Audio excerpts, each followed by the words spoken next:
شروع کرتا ہوں اللہ کے نام سے جو بڑا مہربان اور نہایت رحم کرنے والا ہے۔ اللہم صلی علی محمد و آل محمد۔ جیسا کہ آپ لوگ جانتے ہیں کہ ہم نے ایک سلسلہ شروع کیا ہے جس کا نام ہے اصحاب عاشورہ، اور بہت سے ایسے اصحاب عاشورہ ہیں جن کا تذکرہ ہم لوگ کو کتابوں میں نہیں ملتا اور جن کا تذکرہ جو ہے ممبر پہ بیٹھ کر نہیں کیا جاتا۔ تو اس سلسلے میں جو دوسری ہماری یہ ویڈیو ہے وہ ہے صحابی امام حسین انس بن حارث کاہلی کے حوالے سے۔ وہ طویل القامت، مضبوط کاٹ کے مالک اور ایک قوی ہیکل انسان تھے۔ ان کے سر کے سارے بال سفید ہو چکے تھے اور عمر مبارک 100 سال سے بھی تجاوز کر چکی تھی۔ اس بڑھاپے کی وجہ سے ان کے لمبے ابرو ان کی آنکھوں پر آ گرتے تھے۔ ان کی کمر جھک چکی تھی لیکن آنکھوں سے ذہانت ٹپکتی تھی۔ کوفے کے تمام لوگ انس بن حارث کاہلی سے بخوبی واقف تھے اور ان کی بہت عزت کیا کرتے تھے۔ وہ کم گوئے اور ایک خوبصورت انسان تھے۔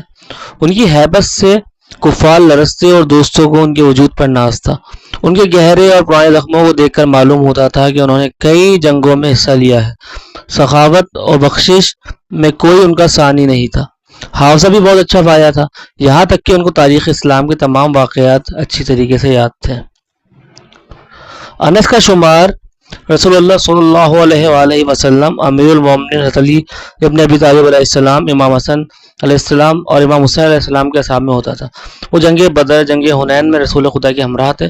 ان کا دل ولایت اہل بیت علیہ السلام سے سرشار تھا۔ بہت کم افراد اس مقام تک پہنچ سکے جس پر آپ فائز تھے۔ انس امام حسین علیہ السلام کے بھی مخلص شیعوں میں سے تھے اور ان کی اطاعت کو رسول خدا صلی اللہ علیہ وآلہ وسلم کی اطاعت سمجھتے تھے۔ امام حسین بھی ان کی بڑی عزت کرتے تھے۔ جب انس بن حارث نے معاویہ کی ہلاکت کی خبر سنی تو بے حد خوش ہوئے، خدا کا شکر بجا لائے۔ ان کے ذہن میں معاویہ کے مظالم کی یاد تازہ ہونے لگی۔ انہیں وہ دن یاد آیا جب وہ معاویہ کے خلاف جنگ میں امیر المومنین علیہ السلام اور امام حسین علیہ السلام کے ساتھ شریک تھے۔ معاویہ نے اسلام کو جو نقصانات پہنچائے انس انہیں کبھی بھی فراموش نہیں کر سکتے تھے۔ انہیں عمرو عاص کی مکاری بھی یاد آئی اور آل ابو سفیان کے بغض و کینے کے بھی خیال آیا۔ معاویہ کی موت کو ابھی چند دن ہی گزرے تھے کہ لوگوں کو معلوم ہوا کہ یزید مسلمانوں کا خلیفہ بن بیٹھا ہے۔ ویسے تو یزید زبردستی لوگوں سے اپنی بیعت کروا رہا تھا، لیکن ایسے ظالموں اور جاہلوں کی تعداد بھی کم نہ تھی جو بخوشی اس کی بیعت کر رہے تھے۔ یہ بات ویسے تو انس کے لیے بہت حیرت کا باعث نہیں تھی، لیکن پھر بھی انہیں اس کا بہت افسوس تھا۔ انہیں وہ دن یاد آیا جب معاویہ بھی اسی طرح زبردستی مسلمانوں کا خلیفہ بن گیا تھا اور اکثر لوگوں نے امام حسن علیہ السلام کو چھوڑ کر معاویہ کی بیعت کر لی تھی۔ انس وہ لمحے کیسے بھول سکتے تھے جب مسلمانوں نے رسول اللہ صلی اللہ علیہ وآلہ وسلم کا وہ اعلان بھلا دیا تھا جو آپ نے غدیر میں کیا تھا، اور اب معاویہ کی تحریک پر علی علیہ السلام کو برا بھلا کہا کرتے تھے۔ معاویہ کے مرتے ہی کوفے کے لوگوں نے امام حسین کو بڑی تعداد میں خط لکھے جن میں تحریر تھا: اے حسین، اے جبکہ معاویہ اس دنیا سے رخصت ہو چکا ہے تو ہم آپ کو اپنا امام اور خلیفہ ماننے کے خواہش مند ہیں، آپ کی بیعت کرنا چاہتے ہیں۔ امام حسین علیہ السلام نے حضرت مسلم بن عقیل کو اپنا سفیر بنا کر کوفہ بھیجا تاکہ وہ لوگوں سے امام حسین کے لیے بیعت لے سکیں۔ ابتدا میں تو ہزاروں افراد نے ان کی بیعت کی، لیکن کچھ ہی عرصے میں انہوں نے وعدہ خلافی کی اور امام حسین کے سفیر کا ساتھ چھوڑ دیا، جس کے بعد مسلم بن عقیل کو یزید کے گورنر عبید اللہ بن زیاد نے بے رحمی سے شہید کر ڈالا۔ انس بن حارث مسلم کی شادی خبر سن کر بہت رنجیدہ اور غضبناک ہوئے۔ انہوں نے اپنے گھوڑے کو سفر کے لیے تیار کیا، اسلحہ اٹھایا اور کوفہ سے روانہ ہو گئے۔ دوران سفر ان کو یاد آیا کہ رسول اللہ صلی اللہ علیہ وسلم نے اپنے اصحاب سے فرمایا تھا کہ میرا فرزند حسین کربلا نامی سرزمین پر قتل کیا جائے گا۔ جو کوئی اس وقت تک زندہ ہو، اس کی معرفت رکھتا ہو، اسے چاہیے کہ ان کی مدد کرے۔ اب وہ وقت آ چکا تھا جس کا انس نے عہد کیا تھا اور اب ایفائے عہد کا موقع تھا، اس لیے حسینی قافلے تک پہنچنے کے لیے انہوں نے تمام خطرات کا سامنا کیا اور دشوار گزار مرحلوں سے گزر کر کربلا کی راہ میں امام حسین علیہ السلام کی فوج میں شامل ہو گئے۔ جب امام حسین علیہ السلام کے اصحاب نے انس بن حارث کاہلی کو آتے ہوئے دیکھا تو بہت خوش ہوئے۔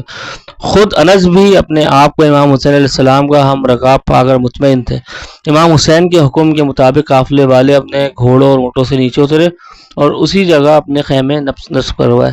شب عاشور امام حسین کے تمام اصحاب ان کے گرد جمع تھے، وہ چاہتے تھے اپنی زندگی کے آخری لمحات کو امام علیہ السلام کے ساتھ گزار دیں۔ اس موقع پر ہر صحابی نے اپنی وفاداری کا امام کو یقین دلایا۔ امام حسین علیہ السلام نے ایک ایک کے چہرے پر نظر ڈالی اور فرمایا: مجھ سے زیادہ بہتر اصحاب کسی کو نہیں ملے۔ وہ رات سب نے عبادت میں گزاری اور صبح تک خدا سے راز و نیاز کرتے رہے۔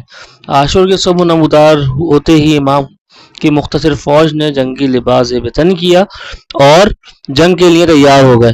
عمر ابن سعد کے جنگ شروع کرتے ہی دونوں لشکروں کے درمیان خونی مارکے کا آغاز ہو گیا اور ایک عظیم سانحہ رونما ہوا۔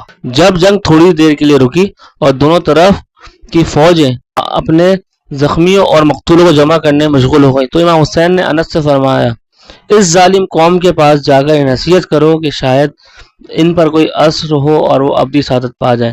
انس نے فوراً حکم کی تعمیل کی اور میدان میں چلے گئے۔ عمر سعد کے نزدیک پہنچے لیکن اسے سلام نہیں کیا۔ اس نے پوچھا، تم نے سلام کیوں نہیں کیا؟ کیا تم ہمیں کافر اور خدا کا انکار کرنے والا سمجھتے ہو؟ انس نے جواب دیا، تم کیسے خدا اور اس کے رسول کو مان سکتے ہو جبکہ اس کے رسول کے نواسے کا خون بہانے کے لیے تیار ہو؟ عمر سعد نے سن کر اپنا سر جھکایا اور کہنے لگا، خدا کی قسم مجھے معلوم ہے کہ حسین علیہ السلام کا قاتل جہنم میں ہے، لیکن ابن زیاد کے حکم کی تعمیل کرنا بہت ضروری ہے۔ اس کے بعد انس نے دوسرے اصحاب کی طرح امام حسین سے اجازت لی۔ اجازت کے بعد اپنی کمر پر کپڑا باندھ کر اسے سیدھا کیا کیونکہ ان کی کمر جھک چکی تھی۔ اپنے سفید ابروؤں کو پیشانی کے ساتھ باندھا جو بڑھاپے کی وجہ سے ان کی آنکھوں پر آ گئی تھی۔ اس حالت میں وہ میدان جنگ میں روانہ ہوئے اور ان کی حالت دیکھ کر امام حسین علیہ السلام کی آنکھوں سے اشک جاری ہو کر فرمایا، اے بزرگ، اللہ آپ کے عمل کو قبول فرمائے۔ انس نے دشمنوں کے ساتھ سخت مقابلہ کیا اور آخرکار امام حسین کے سامنے شہید ہو گئے اور کربلا کی شہداء کی صف میں شامل ہو گئے۔ انا للہ و انا الیہ راجعون۔